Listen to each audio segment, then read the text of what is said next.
You're listening to the Recovered Life Show, the show that helps people in recovery live their best recovered lives. And here is your host, Damon Frank. And welcome back to the Recovered Life Show. It is Monday, episode 91. I'm here with my co-host, Kristina Dennis. How you doing, Kristina? I'm doing great, thank you. How are you doing, Damon Frank? I am doing really, really well. It's Monday, if you can believe it. We're here on a Monday. Yes. Mondays are fun days for us because we get to start another week in recovery. And I'm a little blown away that it's already March 28th, 2022, though, I have to tell you. Did it go too fast for you? It did go a little fast for me. It actually did, yes. Did you have a lovely weekend? I did have a really great weekend. I did. I was looking forward to the show today because we always talk about interesting things here on the Recovered Life Show. And you picked a topic actually this week. You had this article that you found from 2017. Actually, it's a little flashback article here from GoodTherapy. So we're going to dive into that. It's all about anger. So hold tight. It's going to be a really good episode. Well, before we start doing that, I want to let everybody know that this episode is being brought to you by Recovered Life contributors and people like you. One way to support us is to like, share, follow, and leave a comment so we keep bringing content that you will enjoy. Also, visit info.recoveredlife.us. That's info.recoverlife.us. You can make a donation and you can join the network. Look to see you there. Thank you so much, Kristina. Thanks for mentioning that. Guys, help us help others here because the more content that we could put out, the more it helps people, the more people can live their best recovered lives.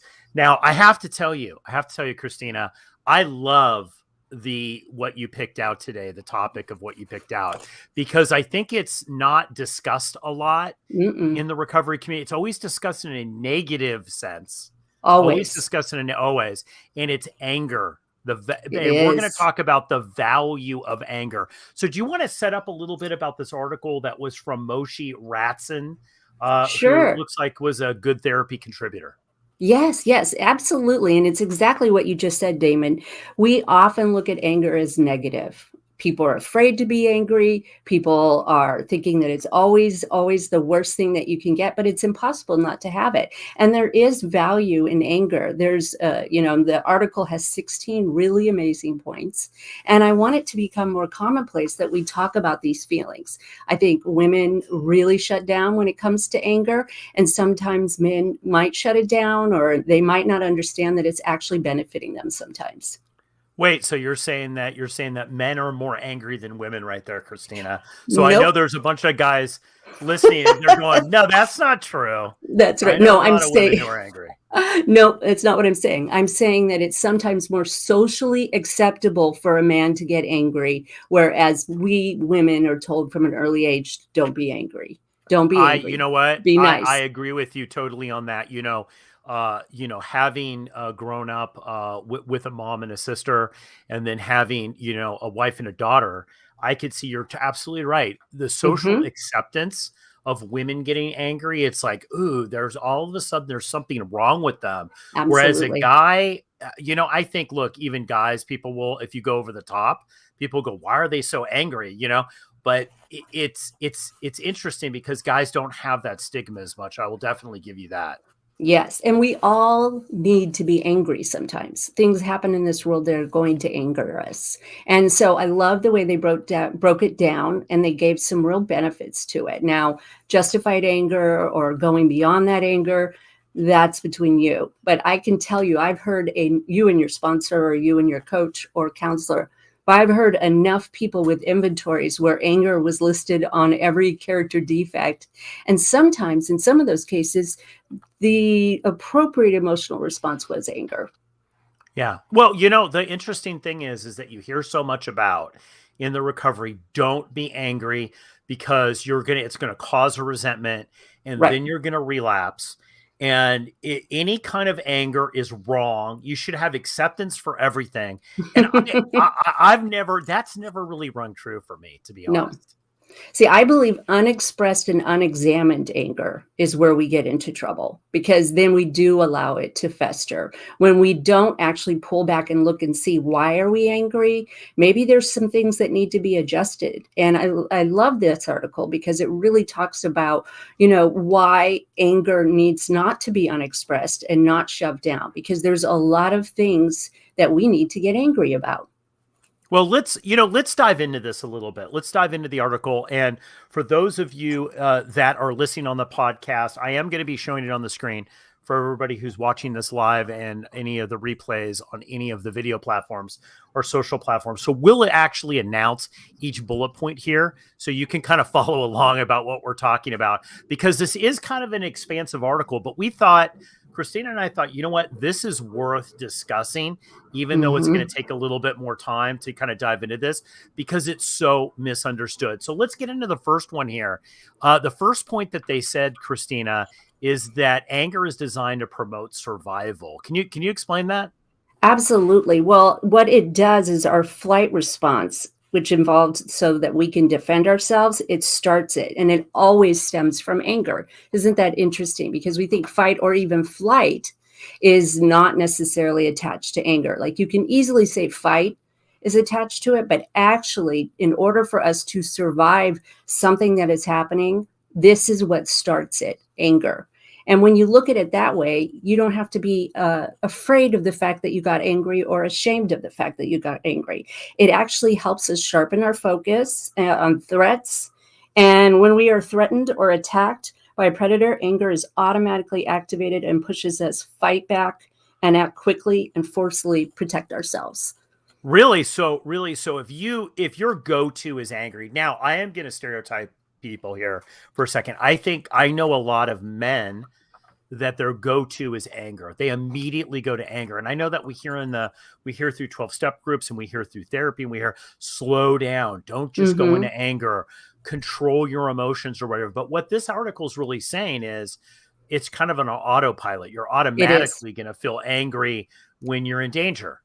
Yes, it happens without you even realizing it. So being able to not push it away allows you to actually focus on what the attack is about. We have brains that are very old, not just you and me, Damon. The actual brain is old, but it sometimes forgets that it's not a saber-toothed tiger that's coming at us, but becoming in acceptance, that you're going to have anger and observing it does not have to be automatically push it down. We can say, oh, what am I in fear of? Is it real or is it not real? Well, I think one of the misunderstood things is about feelings and facts, which we talked about. I think it was on Friday's show. One of the things that is misunderstood is that you're not supposed to have feelings. You're not supposed to pay attention to your feelings in recovery. That is absolutely not true. And I think the thing to understand is, yes, I'm feeling anger, but do I have to? Yes, I know it's a survival mechanism, but do I have to lash out right away, or can I put a pause on that for a second? Look at what's actually going on. If it's just a response, then I could make appropriate adjustments. Right, exactly. Then you can recognize, is this a real threat? Is it immediate? Do I have to act on it? But knowing that you're going to get angry versus disassociating is much more healthy to watch. Love that. Okay, so number 2 here, which is good, is anger's discharge is calming. Isn't that really interesting? Like, to who? To the people around you? I don't think so. They go into fight or flight. Their nervous systems are all messed up. But is it really calming? It is, because your body is always going after homeostasis. It means that first brush of anger, so it dispenses it through your body versus just keeping it maybe in your alarm system, maybe in your head, wherever it is. It actually dispenses it all over your body. I mean, it is a reaction. So it will wake you up, but it will also calm you down. So it's very interesting to think of it that way, because let's say you're in an uncertain amount of danger or things are uncertain to you. You don't want to stay in anxiety. You want to be able to move through to anger and then allow anger to wake up your body so that you can eventually calm down. It needs to be, a cycle. And a lot of times before, as we start going there, we shove down the anger immediately. Don't show, don't show. And we become dishonest. And so then it's just stuck, unexpressed. And that is not good for anyone. That is where you start worrying about the body and the disease in it. And you know what? You see this a lot in recovery. And I think especially in early recovery, and I'm going to say about a month or two into it, when people get to about 60 days, they realize it's like, all right, this is inappropriate. They're telling me that I can't be angry all the time, but I'm having this feeling, this discharge of anger. So I'm just going to internalize it, and I'm going to pretend that I'm not angry. And then, of course, anybody who's a good coach or sponsor or a rehab facility or detox, they're going to say, hey, look, you're coming across as angry. No, I'm not angry. You know what I mean? But then it's just stewing in there, and it's going to get to a point where it's going to hurt you. So true, Damon, because unexpressed doesn't allow us to heal it. It doesn't allow us to finish the cycle and see where it's coming from. All of our feelings can give us clues. And we've said this many times on the show, but the anger is usually a precursor to what the real feeling is, which is fear. And so allowing the cycle to go through and then figure out, what are you afraid of? What are you afraid of losing? Or what are you mad about not getting? And that really helps us with our wants and our needs and being able to express them and have honest relationships. It is impossible to not be angry when we're living on this planet. So if somebody says, I'm not an angry person, or I don't ever get angry, I realize they have no introspection. They're not really attached to their feelings. So we have to understand that, because we'll feel calm after. We'll live through it. Yeah, absolutely. And I think it's the acting out of that again that we're really, I think that's the big takeaway too. It's like, Absolutely. how are you acting out on your anger, or do you feel the anger? That's one thing. And then do you act out on it? But I have to tell you, number 3 kind of blew my mind, because I was like, honestly, I read this, Kristina, I was like going, what? Like anger provides a sense of control is number 3. And I was like, I don't get that. But then I thought about it. Now I kind of do get it. It's something you can do. Right. And it gives your body the next 3 steps, and maybe that's actually doing the investigation. But you don't want to be stuck in freeze mode, right? That's where childhood trauma states. We're in freeze mode. You want to be able to move forward. And the restraint of pen and tongue does not say don't have the feeling. But I think that a lot of us think that. And I'm so glad that you brought up feeling angry doesn't mean that you have to take angry action. It means that you're feeling it. You should stop and see what goes next. That is your body's warning system to tell you, pay attention. You've got to take care of us, dude. You're not helping, or you're not really aware of what's happening around you. So it does provide us a sense of control so that we can either take an investigation, stand up for ourselves, right or wrong. There are many things that we do, and anger is what your body allows you to get to deal with a confrontation. Yeah, and number 4 here, which is kind of dovetails right into this, is anger energizes us. And this is the one where I see, if you don't have clear thinking, this is one way with people in recovery that anger does not help them. No. Because if it energizes you to take bad actions, that's relapse. Absolutely. And that's slippery slope, right? To get into that place. But anger does allow us to have some kind of feeling of power. And we start to understand that something's not right and that we need to do it. I deal with a lot of intervention families and betrayed spouses. And when I'm working with somebody who says she's not angry, she's just sad, I realize that she's really feeling very powerless. And even though I am powerless over drugs and alcohol once I ingest them, I am not powerless over my behavior. I'm not powerless over what I can direct my thinking to do. And so we always have to make sure that we bring ourselves down to anger and accept that part of us. Otherwise, you're always going to be at war with yourself. You don't want to be an angry person because it means this, this, and this. What I like about having conversations and this article is that anger means you're human. That's it. It does not make you a bad person. It means that you're just a human person. And so having the energy from anger will allow us to go a little deeper. And this is where your recovery tools really kick in.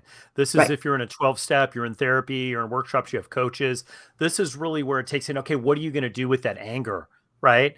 And then this dovetails into number 5. These are so great how they line these out in this Good Therapy article. And it is really anger motivates us to solve problems. And that is Absolutely. true. I think it is a huge motivator.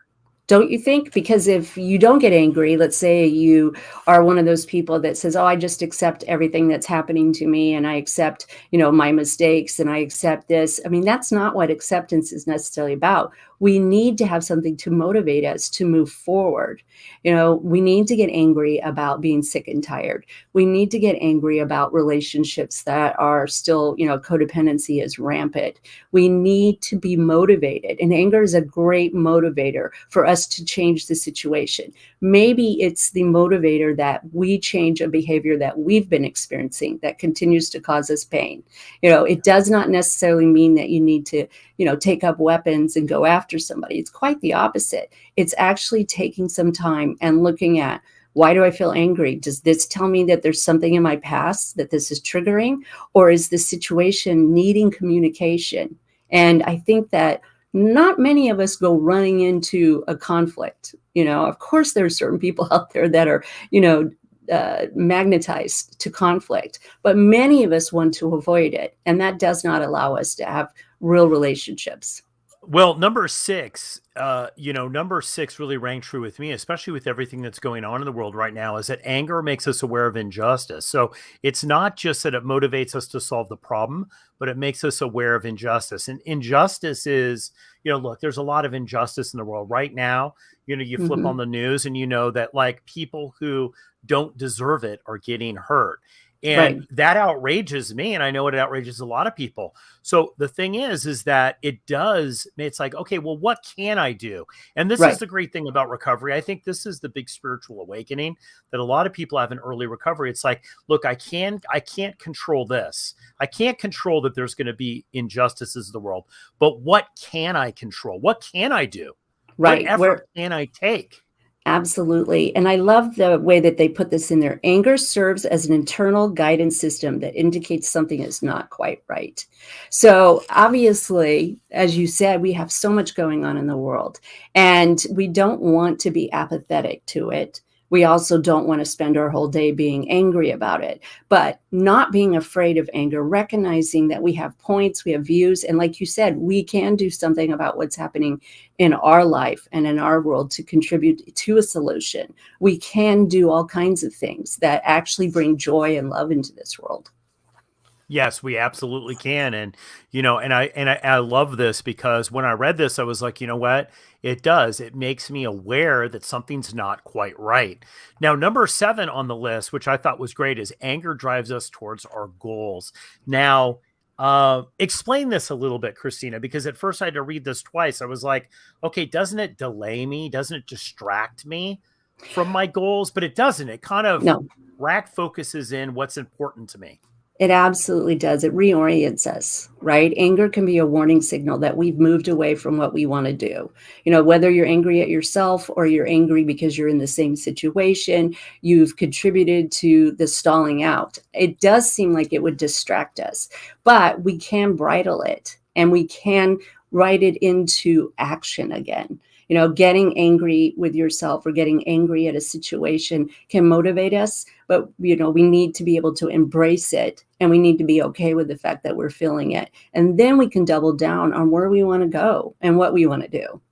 Yes, yes. And I think I think we talk about this a lot, and this is really a good time to actually mention our clubhouse rooms too, guys. If Yeah. you're listening to this, I'd like to just take a little break here in our anger conversation to discuss the clubhouse rooms, because we have every Monday, Tuesday, Wednesday, and Thursday, we have recovered life discussions where we not only do the show about anger, we'll go in and have a discussion about it where we hear from you. So guys, if you're not joining us there, go to Clubhouse and just type in the recovered life. You can follow the room and you'll be notified when a new room starts. But every 9 a.m., Monday through Thursday, 9 a.m. Pacific Standard Time, Kristina and I are online on Clubhouse having a recovered life discussion about topics just like this.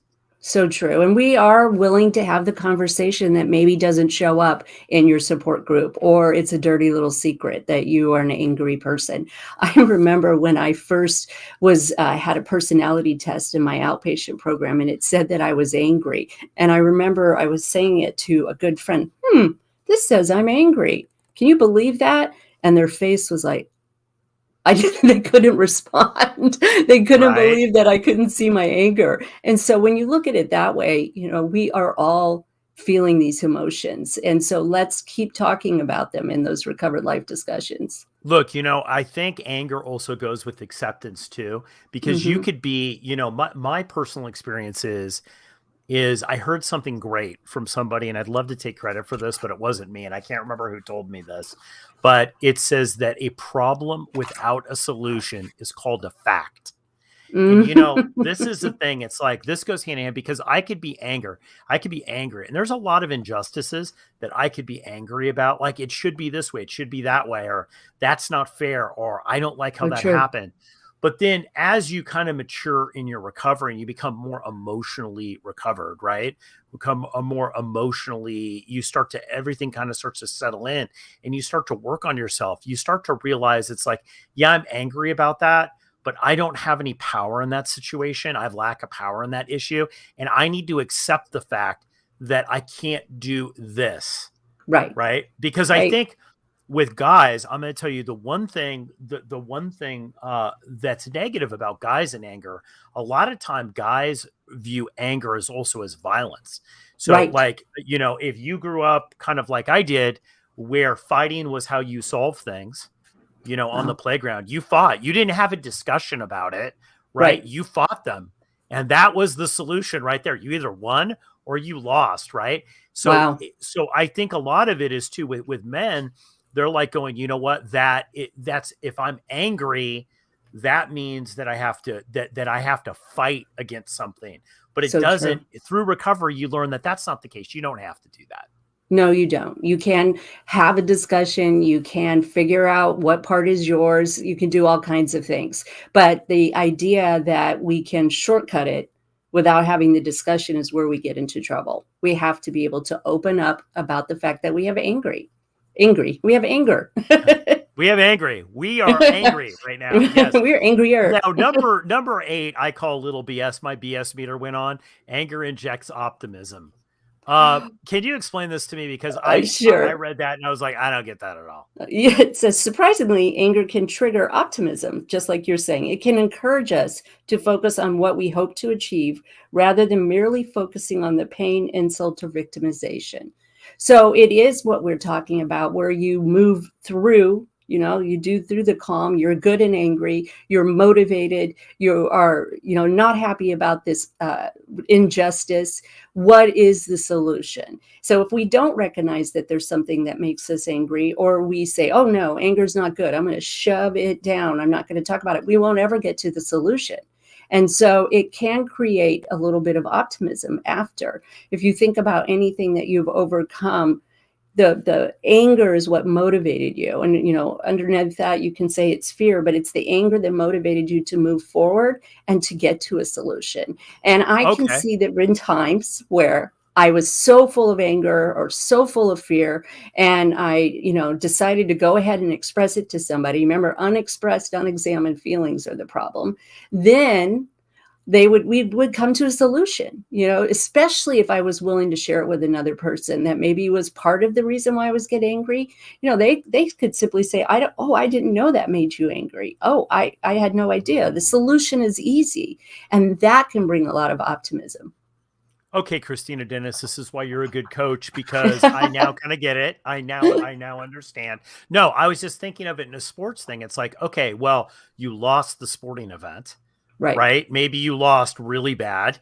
And now you're saying, okay, well, next time I'm going to crush them, right? Next time you get angry about it. Maybe you didn't Right. perform your best, or you didn't get that promotion because you didn't do the work, or you didn't get, that relationship didn't work out because you weren't at your best, right? And you're Right. like, "Ooh, I could have." And it's just like, I am angry about it, but next time I can do it. So I do kind of see Yeah. how anger could fuel optimism. I'd love, though, I'd have to say, Kristina, I'd love to be optimistic without having anger, though.